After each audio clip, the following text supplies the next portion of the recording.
दोस्तों, पाकिस्तान एक ऐसा देश जिसे किसी के लिए भी समझना बेहद आसान है। साल 1947 में जिद करके इंडिया से अलग होना और फिर उसी साल इंडिया से जंग लड़ना, नतीजन भारत से कभी न खत्म होने वाली दुश्मनी को मोल लेना और कश्मीर की कभी न सुलझने वाली समस्या को जन्म देना, भूखे मरना, एक एक दाने के लिए अपनी आवाम को मोहताज बना देना, मगर फिर भी अपनी जिद ना छोड़ना, आतंकवाद को पनाह देना। जी हाँ दोस्तों, वुड यू बिलीव, मैं अगर आपसे कहूँ कि पाकिस्तान एक ऐसी विचित्र डेमोक्रेसी है जहाँ 75 सालों में 23 प्रधानमंत्री बदल गए हैं और आज तक कोई भी पीएम 5 साल की अपनी एक टर्म को कंप्लीट नहीं कर सका है। इस देश में एक नहीं बल्कि 3 बार आर्मी कॉप्स हो चुके हैं, यानी यहाँ के लोकतंत्र को कुचलकर यहाँ की फौज एक नहीं बल्कि 3 बार सत्ता को हथिया चुकी है। पहली बार साल 1958 में पाकिस्तान के तत्कालिक राष्ट्रपति इस्कंदर मिर्जा संसद को भंग कर देश की कमान उस दौर के मिलिट्री जनरल अयूब खान के हवाले कर देते हैं। ये पाकिस्तान के इतिहास का पहला काला अध्याय है।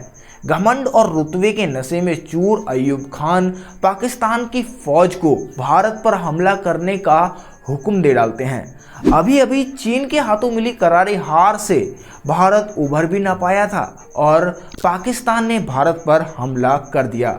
8 अप्रैल सन 1965 की रोज हुई इस कार्रवाई की खबर फौरन दिल्ली पहुंची, जहां भारत के प्रधानमंत्री लाल बहादुर शास्त्री, आर्मी जनरल हरबख्श सिंह और तत्कालिक रक्षा मंत्री यशवंत राव चौहान के बीच एक हाई लेवल मीटिंग हुई, जिसमें पाकिस्तान की सेना को परास्त करने का चक्रव्यूह तैयार किया गया और फाइनली 30 जून सन 1965 की तारीख को शास्त्री जी ने युद्ध विराम की घोषणा की। भारत से मुंह की खाने के बाद पाकिस्तान के तमाम हिस्सों पर भारतीय फौज का कब्जा हो गया था। भारत की सेना पाकिस्तान के कब्जे वाले कश्मीर की राजधानी मुजफ्फराबाद और पंजाब के मशहूर शहर लाहौर तक आ पहुंची थी।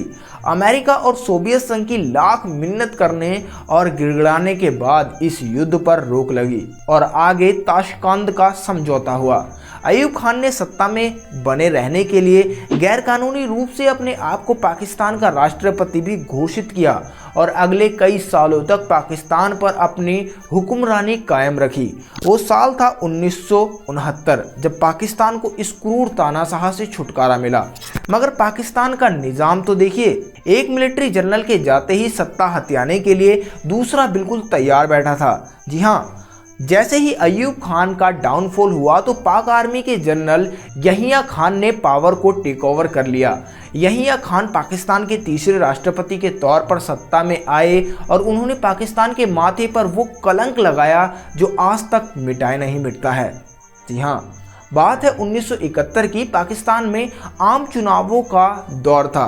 1947 के बाद से पहली बार था कि पाकिस्तान में कोई डेमोक्रेटिक इलेक्शन कंडक्ट किए जा रहे थे। उस दौर में पाकिस्तान 2 अलग अलग हिस्सों में बटा हुआ करता था, ईस्ट और वेस्ट पाकिस्तान। ईस्ट पाकिस्तान जो कि आज की डेट में एक अलग देश बांग्लादेश है, तब पाकिस्तान का ही हिस्सा हुआ करता था। पाकिस्तान के ये दोनों ही हिस्से बेहद अलग थे। यहाँ एक और वेस्ट पाकिस्तान में पंजाबियों का दबदबा था, वहीं ईस्ट पाकिस्तान में अधिकतर लोग बंगाली थे। इन दोनों ही इलाकों के लोगों का रहन सहन, पहनावा, संस्कृति सब कुछ बेहद अलग था। अगर इन दोनों रीजन्स में कुछ सिमिलर था तो वो था इस्लाम एज ए रिलीजन, जिसके बेसिस पर इंडिया को डिवाइड कर पाकिस्तान बनाया गया था। खैर, यहाँ वही हुआ जिसकी उम्मीद आप पाकिस्तान जैसे देश से कर सकते हैं। जब जनरल इलेक्शन के रिजल्ट आए तो उसमें ईस्ट पाकिस्तान के एक लीडर शेख मुजीबुर रहमान की जीत हुई। उनकी पार्टी अवामी लीग ने बहुमत का आंकड़ा हासिल किया। मगर ये बात लाहौर और इस्लामाबाद में बैठे सियासतदानों को बिल्कुल भी हजम नहीं हुई। वो ये बिल्कुल नहीं चाहते थे कि उन पर किसी बंगाली बोलने वाले काले और बदसूरत आदमी का राज हो। ये भाषा मेरी नहीं है बल्कि खुद उस दौर के पाकिस्तानी राष्ट्रपति की है। बंगालियों के लिए घृणा और द्वेष से भरे पड़े पाकिस्तानियों ने उन्हें सत्ता में आने से रोकने के लिए गिरफ्तार किया। अपनी गिरफ्तारी से पहले मुजीब ने ढाका में हुई एक रैली में जनता को संबोधित करते हुए ये कहा था,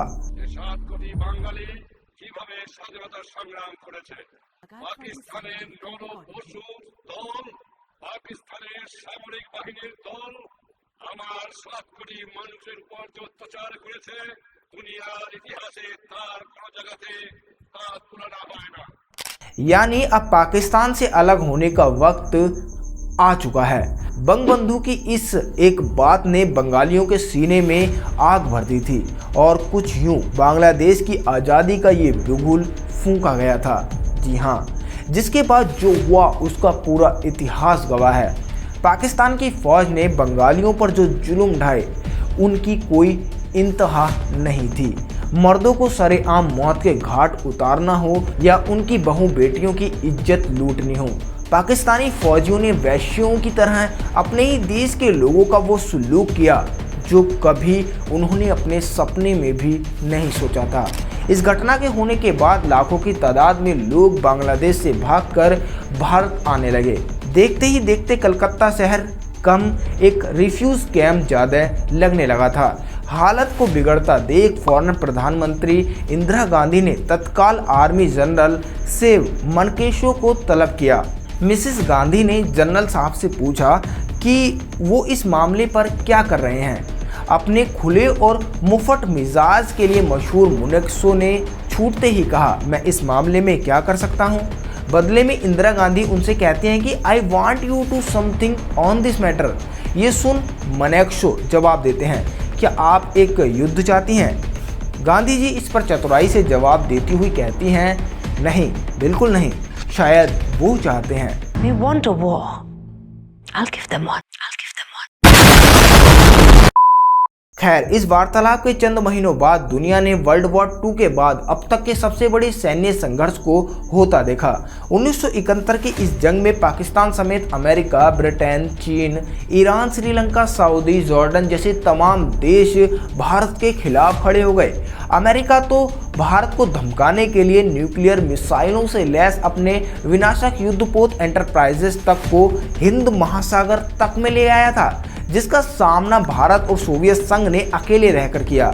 उस दौर में अमेरिका के कट्टर दुश्मन और हिंदुस्तान के परम मित्र सोवियत संघ ने खुले तौर पर दुनिया को ये चेतावनी दे डाली कि अगर भारत पर कोई भी हमला हुआ तो उसे सोवियत संघ पर हमला माना जाएगा और इस हमले के बदले में सोवियत संघ फोर्सेस न्यूक्लियर बम का इस्तेमाल भी करेंगी।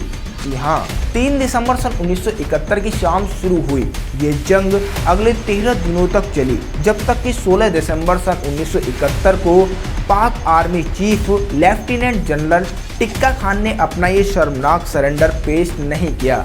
इस तारीख के बाद से पाकिस्तान महज इन 4 सूबों पर ही सिमट गया और दक्षिण एशिया में एक नए देश बांग्लादेश का उदय हुआ। वापस अगर पाकिस्तान पर आए तो पाकिस्तान फौज और सरकार के पास सिवाय मलाल के और कुछ नहीं बचा था। इस बीच तत्कालिक पाकिस्तानी राष्ट्रपति जुल्फिकार अली भुट्टो ने पाकिस्तान को ट्रैक पर लाने के लिए एक नई तरकीब लगाई। उन्होंने अपने राष्ट्रपति कार्यकाल के खत्म होते ही फौरन देश भर में चुनाव कराने की घोषणा कर दी और खुद चुनाव में बतौर प्रधानमंत्री कैंडिडेट खड़े रहे।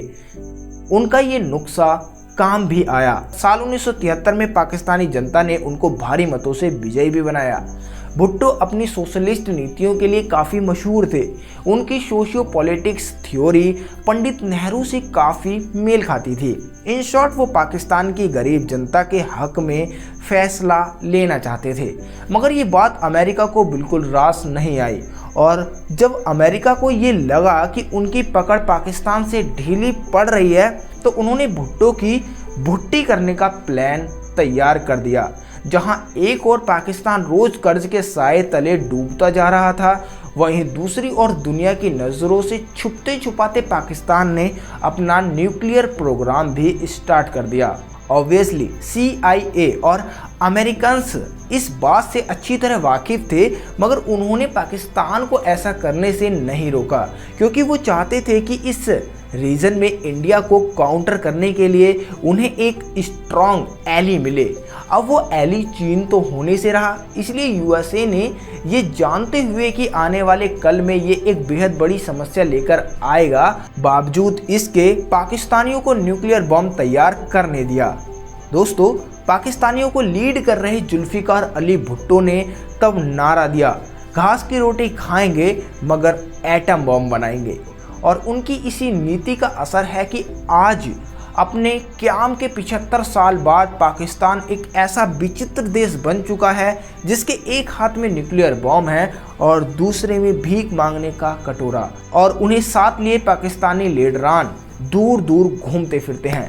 दोस्तों, इस सीरीज़ के अगले एपिसोड में आप जानेंगे कि आखिर कैसे महज चंद ही सालों में पाकिस्तान की डेमोक्रेसी पर फिर एक ग्रहण कैसे लग गया, आखिर कैसे पाकिस्तान का पुनर्निर्माण करने वाला शख्स फांसी के फंदे तक जा पहुंचा, और तो और साक्षात शैतान की मूर्त जिया उल हक का उदय कैसे हुआ। तो दोस्तों, देखते रहिए। वीडियो अगर आपको अच्छा लगा हो तो इसे एक लाइक करें और हमारे चैनल आई ओपनर को सब्सक्राइब ज़रूर करें। Thank you for watching. Bye.